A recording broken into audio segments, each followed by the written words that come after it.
My favorite tours been in Africa. I mean, Cameroon and places like Nigeria. Also the next side, Kenya and Tanzania and Uganda over there. I've been to about 19, 20 countries in Africa. Bless them! Hey yo, it's Sean Paul, the girls them overall, them can't second guess then. You know what? No man can't test them. It's the FACTORY78.com. We're keeping it locked, you hear me people? Bless them! Dutty! Boom!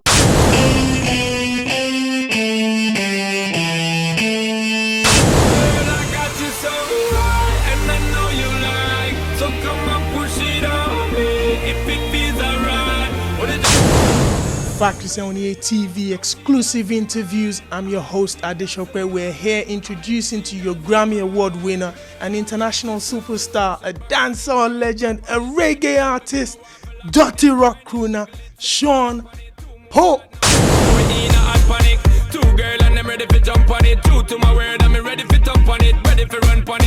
How you doing, sir? Kaboom, kaboom, kaboom. Good, man. Well gone, man. Not bad at all, man. Did you like the introduction? Yeah, cool. Can't ask for nothing more. That's big talk, that, I mean. Respect. Look, man, we're really happy that we had your time here in the UK. I know you're here for a couple of days, so you have to breeze out almost in about 24 hours, isn't it? Yeah, we are shoot them, you know what I mean? So we're up on interviews, we promote the new single them and thing, and also doing one or two pass through in the clubs just to connect with the people them. Then we're out again, you know?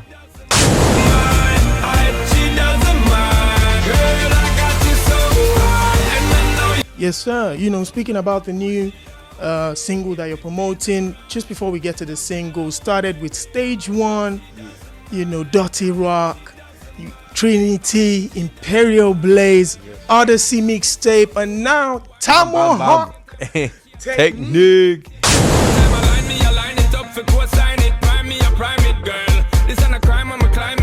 Yeah, man. Take us through the fact that, I've just mentioned that studio albums, this is going to be your 5th one. Yeah. And almost 10 years, 10 years. Take us through the evolution from Stage 1 to Tamohawk Technic. Boy, Stage 1 was a time where I was a young artist just looking to put out singles in Jamaica so I could get some recognition and look on shows. About 98, somebody said to me, yo, put together an album and see what you can do for VP Records. I was like, alright, cool. But 2000, that album come out, sell good. So the second album now, do some tune like Give Me the Light and thing, and boom, boom, boom, history created. So yeah, right. So I think those first stages was just me. Even the Dutty Rock album was just me trying to do singles. I mean, I never was thinking about an album. I was doing skits after we had all the songs them and everything.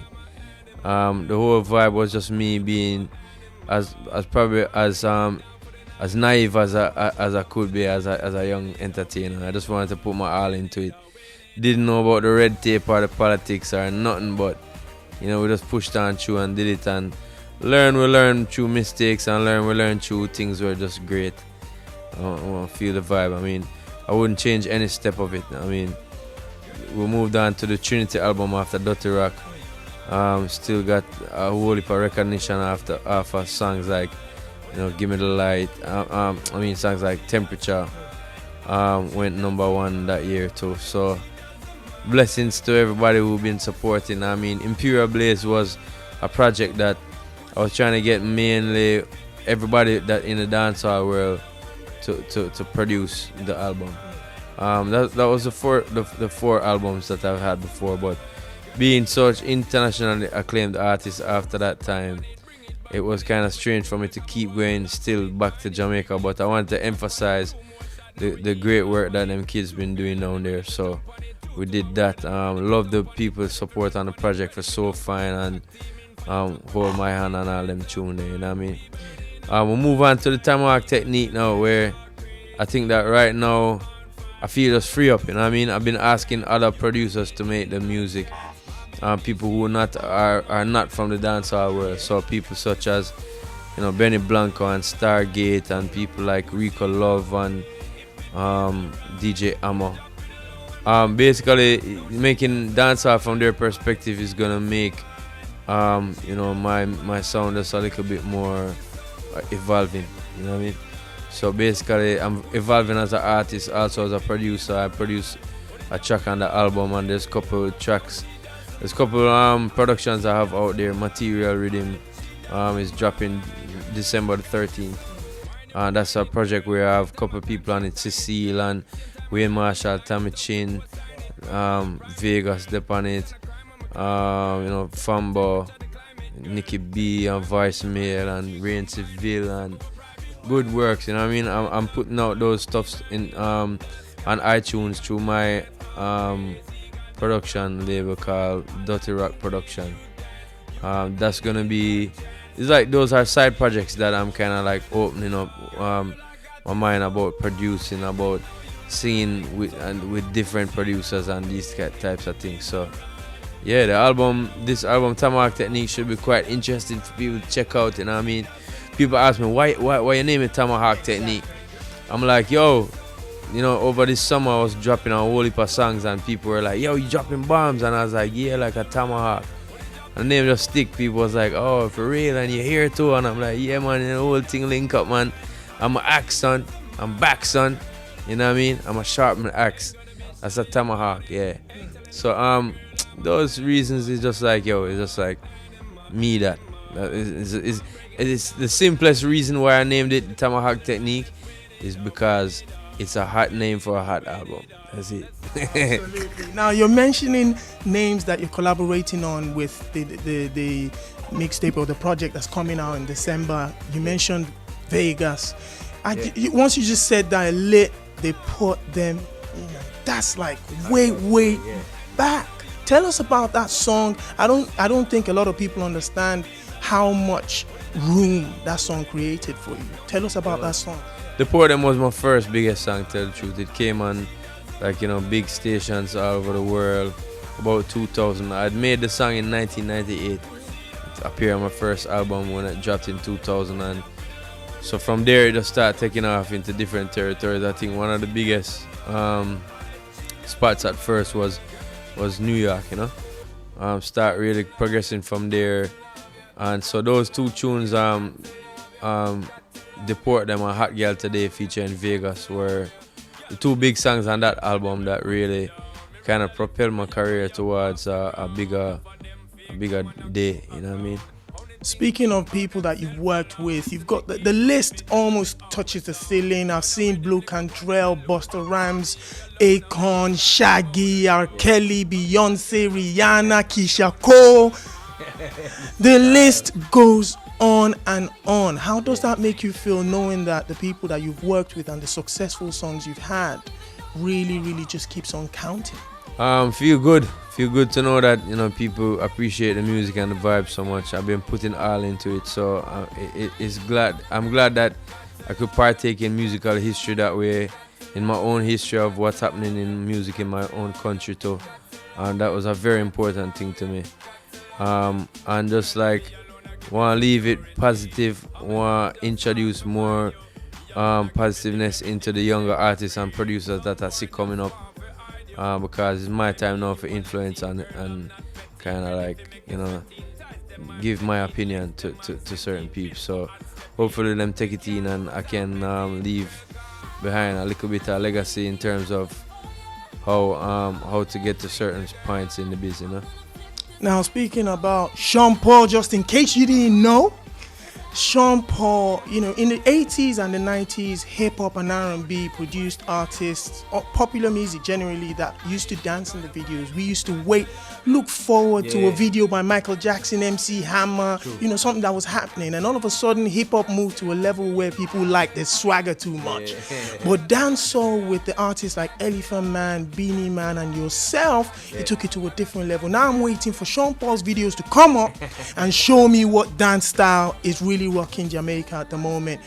You showcasing your dancing talents on the videos, was that like a personal decision to say, I want to really dance in this video, so to get people moving? I'll do anything I could for you. Really it's just about like Jamaican culture. The year to year as we were growing up, it was what's the new dance, and I never took it as this is strange. I always take it as this is fun, you know what I mean, as a kid. So when I start going away now and recognizing that hip hop was is in a place where people more swagger them now really get it on no more. It kind of I never even realized that was happening. You know what I mean? And so when I come now with these ladies in my video, I just wanted to reflect what was happening in Jamaica, the fun times that I see growing up and going out and vibing like that. I mean, it's what makes me make most of the songs them anyway. How ladies move, you know what I mean? Yeah, when ladies move them body, I kind of get lyrics, you know what I mean? It recharge my lyrics battery. Now, 2011, 2012, like we said, is all about the Mohawk, Tamohawk Technic. Tell me about this hairstyle. Like, we saw you with the braids and everything. You just chopped it up and came with a new style. Yo, last year I was thinking, I need to change up the braids because I don't really love it no more.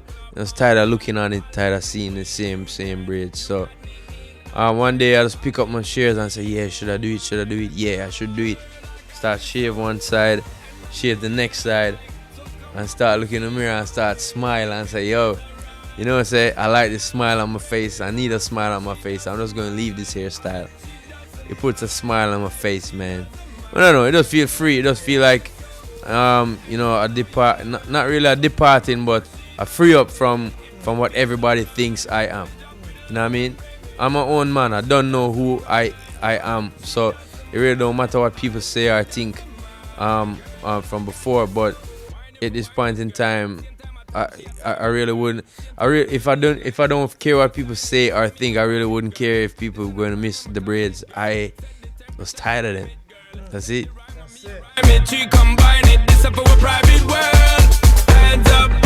Now it's Tamohawk, like I said, Tamohawk Technic. You've dropped Got to Love You. Got to love you, got to love you, yeah, got to love you. Which was a fantastic banger in the clubs, on the radio stations. It's giving you another hit single, and now we're celebrating the second single. We're looking into the second single. I've seen the video. It's the same usual Sean Paul. She doesn't mind. You're dancing out there. Tell us about that song. She Doesn't Mind is a big tune which Benny Blanco produced for me. Benny Blanco is a pop-based producer, so he might produce Katy Perry and all these people. And when I asked these guys to make dancehall from their perspective, kind of put them in a little groove and say, like, the rhythm pattern must stay something like this, and they're like, alright, cool. But they do their thing in terms of music, like where the chords going to go, what kind of bass they want. And so it really just it kind of made that song have a big pop feeling, you know what I mean? Also, when them telling me say, yo, sing up in that falsetto Saturday, it's very high. It's something I've never really done before, and so it provided people with a difference, like it's as a freshness from a career, you know what I mean? That high singing and thing. And so, not saying that every song is going to be like that, but I'm definitely doing a lot more singing on this album. That's one of the singles that have a different type of vocals from it. So, respect due to everybody who's been feeling it. That's Got to Love You and She Doesn't Mind is like out in the streets right now. Look out for a single next year called Body, yeah? Mad song. Now, before we round this up, She Doesn't Mind, is there a specific date when the single will be out here in the UK where people can buy it, or are we still just waiting for that? We're still clubbing to it at the moment, and then there's going to be a release. Yeah, release date for that is going to be February, same time as the album, just about the same time. I just want to remind people, Material Rhythm is going to be available on iTunes on the 13th of December. Then we have my album I drop. So I got a video for Material Rhythm, which is a medley video coming out. It's going to be available online. Check out my Twitter. But after that, we're putting out the album, as I said, early in the year and getting it all started off, Now, you spoke about Twitter. We spoke about Africa just before the interview started. You've been to Africa, you've been to Nigeria, Egypt. The Afrobeats music is starting to pop off internationally. Yeah, what exactly are your thoughts about the industry itself, the African industry that's making its way into the international market? Well, I love it because, dancehall music is definitely Afrocentric. It's definitely something that you can hear the feeling and feel the African vibe in it. That's why people all over Africa have been loving that vibe for a long time and been bringing me over there. And during my trips over there, I'm experiencing the different music. And I'm wondering, yo, how come the whole world don't know the music here? Because it helped to influence some stuff that we do at home too. Same way. It's back and forth, you know. It's the same bloodline musically. So I have to just big up the fact that it's happening right now for African music, and people are coming out more and more bigger artists. I'm loving that. I want to work with some people too. I think some of my favorite tours been in Africa. I mean, you know, Cameroon and places like Nigeria. Also the next side, Kenya and Tanzania and Uganda over there. I've been to about 19, 20 countries in Africa. And I always have fun. People always tell me, yo, a lot of people from the West don't come here. Angola and all them places. It's good to move through and actually see people, you know what I mean? People that I think a lot of the world kind of don't really appreciate what's over there, and it's the beginning of and it's such a vast it's the beginning of mankind starting Africa, and it's such a vast piece of land. I think that there's so much that Africa can offer, not only musically, but right now big up to the musician them who is really making people turn around and look back and see what's going on in Africa. You are known for trying to inspire the younger people, you know, younger artists that are coming up. What would you advise, especially to the Afrobeats artists that are trying to become a Sean Paul one day and become internationally acclaimed? What would you say or advice that you give to them? Well, when I first started in the biz, it was a while back where we had like certain TV stations and certain radio stations that basically was some of the only places people would hear the new music, you know what I mean? Or in the street then. So nowadays things are a little different. You have a lot more avenues: Twitter, Facebook, MySpace, your own website, you know what I mean, that you can promote your own work on. I think that that's an important thing for younger artists to kind of get in their head and appreciate that nobody's gonna do it for you. Even if a radio station is logged on to your thing, the best thing to do is to keep on pushing your music through those social media. Start up all of them and let people get it's called the World Wide Web, you know what I mean? People way in a Wyoming in America could listen to you and say, yeah, I like that. You know what I mean? So start up all of your thing them. Make sure your music is at least being pushed through those things, and people are getting visuals of you and that kind of thing. That's my best advice right now for younger artists, because there's so much competition music wise out there. It's best to take advantage of all of them things. Yes, sir. Before we let you go, this is called the Dutty 7 questions, especially for Sean Paul, the Dutty Rock Master himself. And you're going to pick 1 out of 1, okay? Are you ready, sir?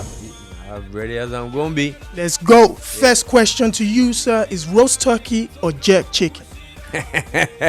You know, I prefer the jerk chicken. I'm not telling a lie. Even though nowadays we're frying the turkey back at home for the Christmas, but yeah, jerk chicken and the bad. A shot of tequila or a cup of tea? Oh boy. Well, I don't really like hard liquor, and let me make my own tea. So tea, definitely. Yeah. Definitely. We're going dagger or slow wine? Mad. You know, so the dagger thing is a lot of energy and thing, but you know, I'm broke no part for me, yeah. So I definitely love the slow wine much better. Me and a 1/6 and a 1 tile, night done. Kelly Rowland in Motivation or Rihanna in Rude Boy? Whoa. That's a hard one, sir. Because the two of them are hot too, man. Yeah. Two of them look amazingly sexy in the video. Two of them have vocals that are crazy. So you can't pick that one there, man. You see me, I'm the girl boss. So I take the two of them. Let's go. And now we're going to studio recording or stage performance? I like studio recordings. Stage performance is something I got used to and love the vibe of right now, but still, I wouldn't have a stage performance if I didn't be in the studio. So it's still my favorite part. Swimming pool or dancing floor?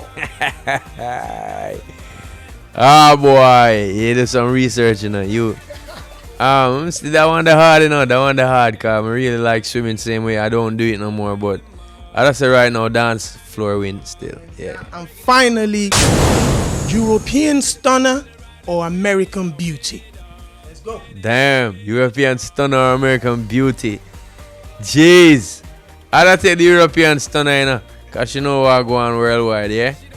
Yeah, man, American beauty, them have to, you gotta bring them up to speed on what's going on worldwide, you know what I mean? Not that man, I love my woman, them all worldwide still, so big up American girl, them same way. You don't know, I just today the European one, them win out, you see it? Yes, sir. Now to leave, I'm just going to let you just show me one thing, because when I go into the clubs and they bring up this dancehall music, sometimes I see guys doing their stuff, you know, and I'm thinking, I haven't seen a Sean Paul video in a while, so I haven't been able to practice. Just to leave Factory 78 TV, show me, sir, what to do the next time a dancehall track comes on. What's the freshest one now? Let's go. Yeah, easy for you. Let's go, sir. All right. Wow, that's easy. That's easy for you. That's it. Cow foot. That's it. Cow foot, you see. Cow foot. My next dance called swagging, but swagging more kind of funky. Is it? Yeah, but I like swagging still. Swagging bad. You know what I mean? Swag. Yeah, you move your knee them on you. The whole thing. Wow, this is very good, but yeah. Yeah, you see, this is Factory 78 TV, the Dutty Rock Meister, Sean Paul. She Doesn't Mind is out in February with the album Tamohawk Technic. Thank you very much for your time, so really, really appreciate it. Appreciate that, man. Yes, Respect. Sir.